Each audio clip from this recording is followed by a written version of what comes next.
Panorama group, जो सोचता है वो करता है। नमस्कार, भारत लाइव देख रहे हैं आप। और सुबह सवेरे चर्चा गर्म इस बात की हो गई है कि नीतीश कुमार आखिरकार क्या करने वाले हैं। नीतीश कुमार विधानसभा चुनाव पर फोकस कर रहे हैं। एक से बड़े एक योजनाओं का शिलान्यास से लेकर नीतीश कुमार अचानक से ट्रांसफर पोस्टिंग क्यों करने लगे।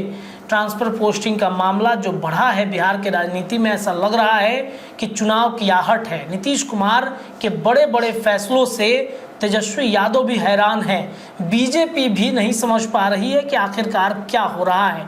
इन सब के बीच में नीतीश एक बड़ा फैसला लेने की तैयारी की तरफ बढ़ चुके हैं। कौन सा बड़ा फैसला है?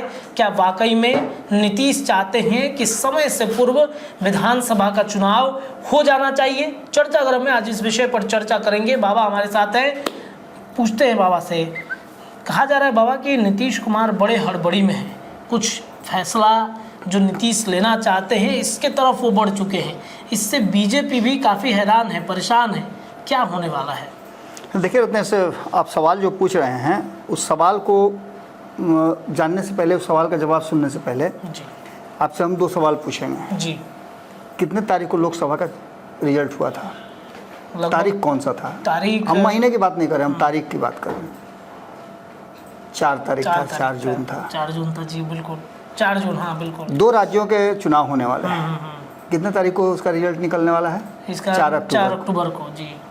यानी कि दोनों 4 ही अक्टूबर को होना है और 2 ही राज्यों का, 4 राज्यों का होना था तो 2 ही राज्यों का क्यों हो रहा है? जी जी जी, ये सवाल है ना। बिल्कुल। यानी 4 का आंकड़ा जो है इस बार कुछ विशेष करने वाला है। अब इससे आगे हम आपकी बात बताना शुरू करते हैं। आपने कहा कि बिहार में चुनाव पहले हो सकते हैं, समय से पहले हो सकते हैं। नीतीश कुमार समय से पहले क्यों चुनाव कराना चाहेंगे?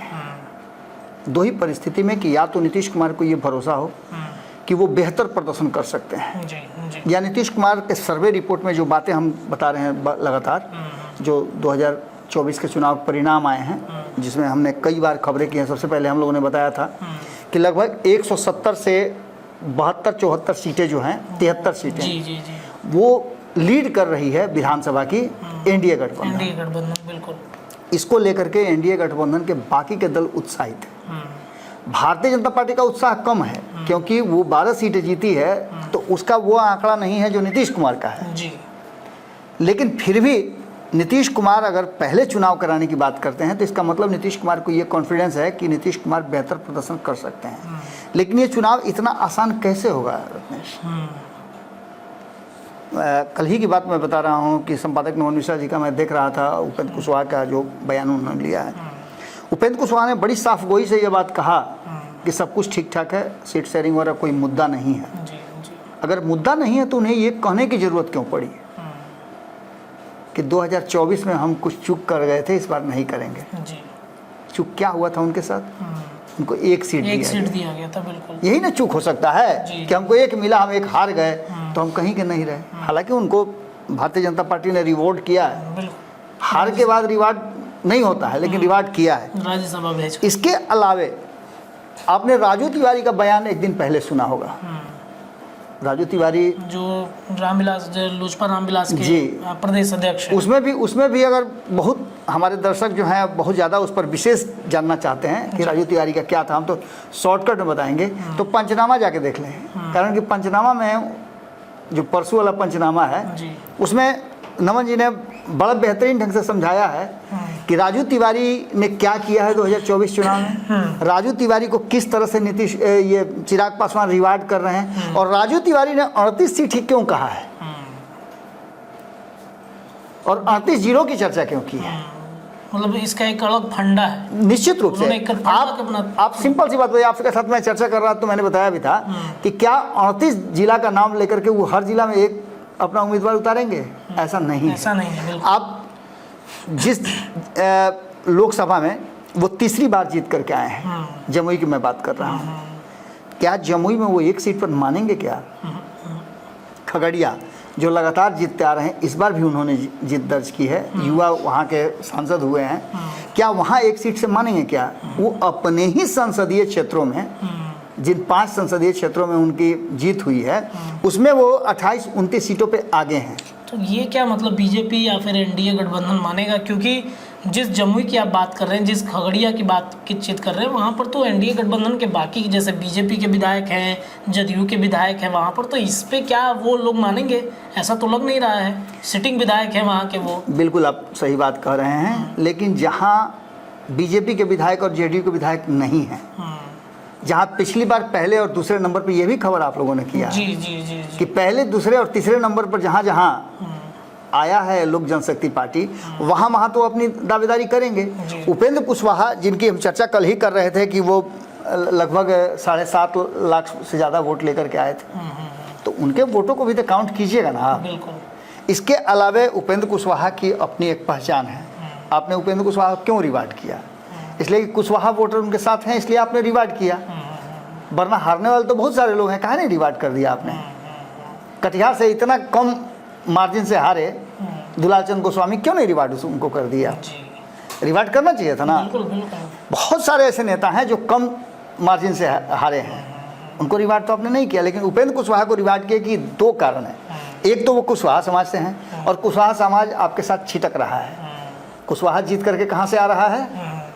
एक कुशवाहा हार गया आपके यहाँ का जी, पूर्णिया में, और आप देखिए कि राष्ट्रीय जनता दल का कुशवाहा जीत करके जाता है। तो ऐसी स्थिति में आप कुशवाहा पर दाव लगा रहे हैं। दूसरा, अपने घटक दलों के बीच में एक संदेश देना चाह रहे हैं कि हम अपने घटक दलों का भी ख्याल रखते हैं, भले ही 4 साल के जगह पर 2 ही साल भेजते हों, लेकिन ख्याल रखते हैं।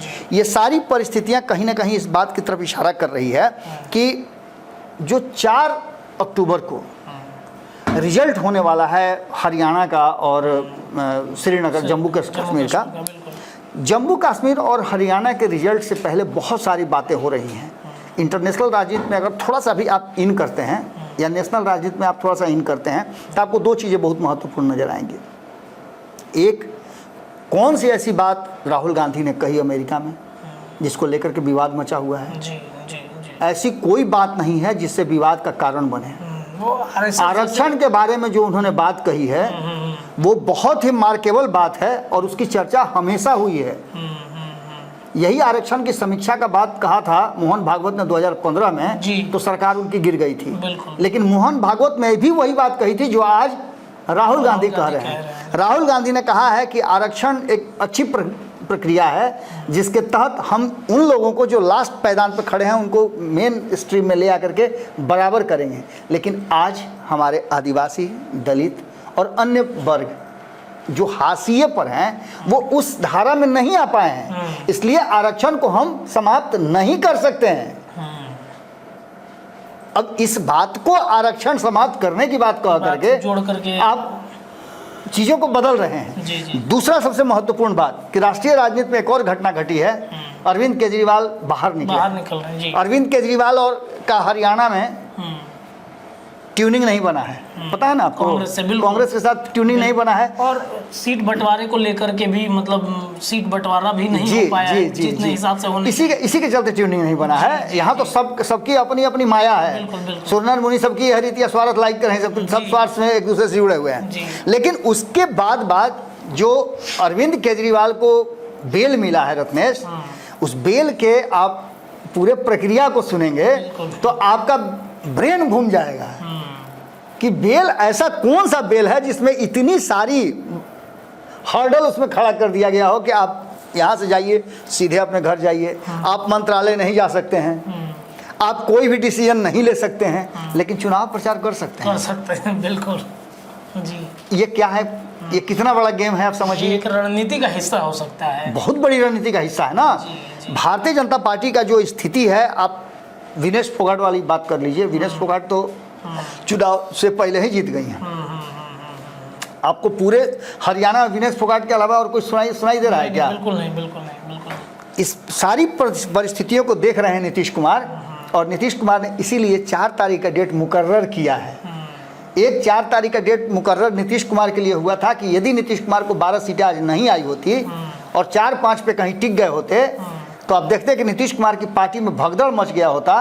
और जो हम शुरू में बता रहे थे कि 2024 का चुनाव एक बहुत बड़ा मैच है नीतीश कुमार के लिए। अगर हारे तो गेम से आउट, अगर जीते तो फाइनल। और यही स्थिति सामने आकर के खड़ी हो गई है। अब जो हम बात कर रहे हैं कि ये पूरा का पूरा सिस्टम जो नीतीश कुमार चेंज कर रहे हैं, आपने एक खबर किया था कल ही, उस खबर में आपने बहुत सारे पॉइंट्स दिए थे। जी बिल्कुल। आप IAS IPS का ट्रांसफर देख रहे होंगे, इतना तेजी से हो रहा है। मैंने ये कहा था कि बहुत हड़बड़ी में है नीतीश कुमार, बहुत ज्यादा तेजी से हो रहा है ये सारा चीज। और इन सारे चीजों के साथ साथ आपने मंत्रालय की भी बात की थी। बिल्कुल, कि मंत्रालय में जो मंत्री हैं अपने काम में बहुत तेजी से लग गए हैं और धड़ाधड़ मतलब पीसी हो रहा है, ये बताया सारी व्यवस्थाएं हो रही हैं। अपने विभाग की जो विशेषता है वो बता रहे हैं, अपने अपने विभाग की योजनाएं बता रहे हैं, अपने अपने विभाग की योजनाओं में कितना काम पूरा हुआ, कितना दिन में पूरा कर लेना है। मैं कल अशोक चौधरी को सुन रहा था जी, उन्होंने कहा कि सारे काम तो चुनाव तक नहीं पूरे हो सकते हैं, लेकिन 90% काम हम चुनाव के पहले पूरा कर लेंगे। पहली बात। दूसरी सबसे महत्वपूर्ण बात कि इन सारी परिस्थितियों का आप अगर एक जगह उठा के देख लेते हैं तो नीतीश कुमार बहुत तेजी में नजर आ रहे हैं। जी, जी। ये बात आपको साफ साफ नजर आ रही है। दूसरी सबसे महत्वपूर्ण बात कि आपने सुना होगा कि इधर 2-3 चीजें आपको बहुत मजबूती से सुनने को मिली होगी। पहली ये कि बोर्ड और निगम का गठन होगा, उसके अध्यक्ष और सदस्य चुने जाएंगे। पहली बात, लिस्ट तैयार है, कोई इस पर अभी सुगबुगाहट नहीं है, लेकिन उस लिस्ट में लिस्ट रेडी है, दोनों तरफ से ओके हो चुका है, लेकिन सुगबुगाहट बंद हो गया है। दूसरी मंत्रिमंडल विस्तार वाली बात, मामला ही शांत हो गया। पूरी तरह से चर्चा जबरदस्त चल रही थी। मेरी कई बड़े पत्रकारों से बातचीत हुई, उन्होंने भी इस बात को कहा कि आप बिल्कुल ठीक कर रहे हैं कि अचानक से ये मैंने आना मीडिया में और पब्लिक डोमेन में कि मंत्रिमंडल का विस्तार होगा, ये करेंगे वो करेंगे, ऐसे होगा वैसे होगा, और अचानक से उस पर विराम लग जाना कहीं ना कहीं इस बात की तरफ इशारा कर रहा है कि कुछ तो है जिसकी पर्देदारी है।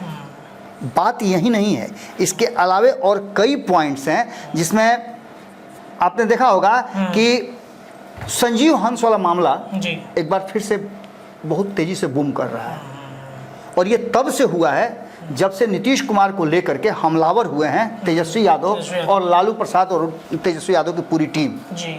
ये तो आपने बहुत आराम से देखा होगा। संजीव हंस का मामला आगे बढ़ना शुरू हो गया है, और दूसरी तरफ तेजस्वी यादव और लालू प्रसाद की पूरी टीम नीतीश कुमार पर हमलावर हो गई है। एक वीडियो भी जारी किया गया, आपने देखा होगा। वो वीडियो मतलब ये वो तेजस्वी यादव हैं जिनके परिवार के बारे में नीतीश कुमार ने ऐसे समय में बयान दिया था, उनको ऐसे समय में मैंने एक तरह समझिए तो पर्सनल हो गए थे लोकसभा चुनाव में। जी। जहां आपको हार जीत का डर है और हार जीत के लिए आप एक दूसरे से लड़ रहे हैं, वहां तो आप नीतीश कुमार के बारे में एक शब्द नहीं बोले। लेकिन आज उस बोलने का कारण क्या, आपको याद होगा रत्नेश की जब मैंने कहा था कि नीतीश कुमार और तेजस्वी यादव की मुलाकात जो हो रही है ये बड़ी राजनीतिक घटना है, और इसमें 2 बातें आपको देखने को मिल सकती है। मैंने उस समय भी कहा था, आपको याद कीजिएगा, मैंने कहा था कि अगर तेजस्वी यादव वहां से निकल करके और नीतीश कुमार पर हमलावर होते हैं तो बीजेपी को कहीं कंफ्यूज करने के लिए तो ऐसा प्लान नहीं बना है। ये बात चर्चा हुई थी उस वक्त, मैंने उसी समय बताया था। दूसरी बात मैंने ये कहा था कि कहीं ऐसा तो नहीं कि नीतीश कुमार ने कह दिया कि अब हमारे आपके बीच में नहीं हो सकता कुछ, जो बयान भी उन्होंने दे दिया मंच से। लेकिन नीतीश कुमार के बारे में जो बार बार ये बातें कही जा रही है, और जो आकर के शत्रुघ्न सिन्हा ने कह दिया है कि उनका पहले का रिकॉर्ड चेक कर लीजिए, नीतीश कुमार ने जब कहा है कि हम इधर उधर नहीं जाएंगे तब वो गए हैं। इन सारी परिस्थितियों को लेकर के नीतीश कुमार के हाथ में कमान चाहिए। अगर नीतीश कुमार के हाथ में कमान नहीं मिलेगा, मैंने ये भी बात कहा था कि जब दिल्ली से आया था चिट्ठी बना करके कि इतनी सीटों पे का समझौता हम लोग कर लें तो ज़्यादा बेहतर रहेगा, तो नीतीश कुमार ने उसे भी रिजेक्ट कर दिया था और बैरंग वापस यहाँ से JP नड्डा गए थे। उसके बाद ये सारी प्रक्रियाएं शुरू हुई हैं। इसमें आधा दर्जन से ज़्यादा ऐसे अधिकारी हैं जी। जिन अधिकारियों का नाम उस लिस्ट में शामिल है। अच्छा। उनकी कहाँ संपत्ति है, अच्छा, वो जो क्या उन्होंने अर्जित किया है, और उसके साथ साथ कौन कौन इन्वॉल्व हैं।